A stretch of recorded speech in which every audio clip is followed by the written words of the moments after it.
And that was Mushroom in tribute to Damo Suzuki. You're with Julian on the Brown Note and a review of the 1981 82 Agatha Christie film, Evil Under the Sun, which is a book she wrote in 1941 and quite a celebrated one as well.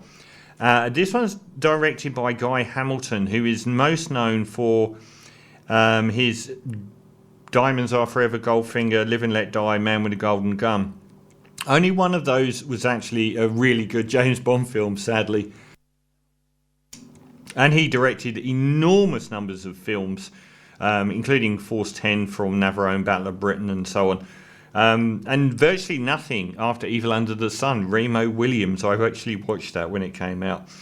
So he lived in Mallorca, and the original book by Agatha Christie was set, I think, in Devon, and starts with the murder of a young woman who's found in the moors, and she's been bludgeoned to death and strangled. And Hercule Poirot, who is one of her most esteemed detectives, is brought in by the insurance company to try and find out if the husband has been in any way involved, and he deems that not to have been the case. And the insurer then says, we've got this other troubling matter, which is we've got this multimillionaire who's got this diamond ring he's insured for, a couple of $100,000 or something, which is, this is a lot of money today, like $500,000 or more today, but it's fake. And why would this multimillionaire do such a thing? And Poirot said, because he's worth so much more money, why would he commit such an obvious fraud? And Hercule Poirot goes off to meet him on his yacht and discovers that he'd been engaged to marry a woman who was an actress and had given it to her as a gift for their wedding, and she had ditched him after just 3 weeks of engagement and given him the diamond back, which sets in motion the story of the incredibly influential story of Under the Sun. It's very much influential on the second Knives Out film. So it's basically a bunch of rich people go to an island and there's a murder mystery. So he relocates the whole thing. Guy Hamilton relocates it to where he lived, which was the island of Mallorca off of Spain. And he makes this very small, elite, exclusive island where there's one hotel on it, owned by a woman that was the partner of Spanish royalty. I think they make up a country. What was it called? It was a really badly named made-up country as well. But she, basically, the king fobbed her off when he met someone younger and prettier and gave her the whole island. So she runs this exclusive hotel, and all these rich people gather every year and bitch and moan at each other, which is, basically what happened in the Knives Out too. But the reason this is so interesting is they had a massive relaunch of Agatha Christie with the amazingly star-studded Murder on the Orient Express, I think around 1974, and then again. And that one had Albert Finney as Hercule Poirot. And now Hercule Poirot has been relaunched with, what's his face? I can't remember the English actor who is now A Haunting in Venice. I didn't remember it before. Who's the one that's relaunched? He's now done 3. Kenneth Branagh. Kenneth Branagh has now relaunched basically the same thing, because he's already done Murder on the Orient Express and Death in Venice, but his third film was A Haunting in Venice, which I said was the best of the 3. I thought the first one was rubbish, the second one was half really good, very underappreciated, Death on the Nile, and then the third one, A Haunting in Venice, I thought they got virtually everything right. So this time around, he's relocated from the miserable rainy moors to an idyllic island, and Hercule Poirot turns up because the woman that was the fiancée of the multimillionaire, who's, it's inferred, possibly swapped this very valuable diamond while she was in possession of it for a much cheaper one. And she's Diana Rigg, and she is a very esteemed actress, and the play that she was in, she just bowed after 3 weeks on, and the two people that put the play on are two of the other guests in the hotel. So they are very, very angry at her for bailing, and she's shown to be an appalling human being.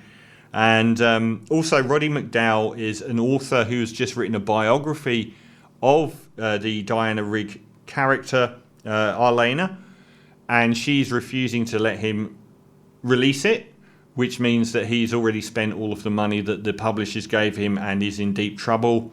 And then there's this young couple, Jane Birkin and Nicholas Clay as Patrick Redfern and Christine Redfern, where she's a very timorous, mousy woman and they both turn up as this married couple where she won't go out in the sun. And Diana Rigg just flirts with her husband and goes off and has affairs with him in full view of everyone. And the whole opening hour or so just sets up virtually every character to have a very credible reason to murder Diana Rigg, who is indeed murdered. It's a spoiler alert, but it's an Agatha Christie murder mystery, and you know exactly who is going to get it from virtually the very start. The most revolutionary aspect of this should be the worst, and that is the fact that it is played as the broadest, most farcical comedy. Having a detective story, particularly an Agatha Christie detective story, made into that should be an absolute fatal flaw. But when you've got a script that is this dazzlingly acidic and toxically brilliant, delivered by a cast from heaven, this whole film becomes something much more than the sum of its parts. In fact, it is much more like a European film, and it made me think of Jean Renoir's classic film, Les Règles du Jeu, or The Rules of the Game, regarded by many as one of the great films of all time. A film about rich people hanging out one night, and it's all about class and manners and an incredible script and incredible performers. And the script here by the screenwriter Anthony Shaffer, who wrote Sleuth, who wrote Frenzy for Hitchcock, who wrote The Wicker Man, as well as Murder on the Orient Express. He hasn't done that many, but he's like, some of the dialogue in it is so full on. Now the cast itself is just jaw-dropping. Peter Ustinov as Hercule Poirot is magnificent. Jane Birkin is fantastic as a slow burn character. James Mason, Roddy McDowall, and the two pinnacles of this whole thing are Diana Rigg and Dame Maggie Smith. Many years before Downton Abbey, it's almost sad. It is actually quite sad when Diana Rigg is exiting the movie, because by far the strongest elements are watching Maggie Smith and Diana Rigg go tear chunks out of each other without breaking a sweat. Just put down upon put down and toxicity. It's magnificent. I found this to be an unexpectedly brilliant film. I would have considered giving it an unrealistically high score. The only downside is once Diana's gone, we do lose some of that propulsion, because you don't even need a story. It's just watching these people, just this impeccable cast with an astonishing script, which kind of makes you raise your eyebrows at times, because some of the lines of dialogue are so full on. It doesn't need anything else. It's almost annoying that the murder mystery has to come into play. And the other thing is it's such an intricate and overplayed murder mystery that she over-eggs it on a few elements where the credibility falls down in some areas. But I have to say the whole Hercule Poirot sequence at the end where he delivers his...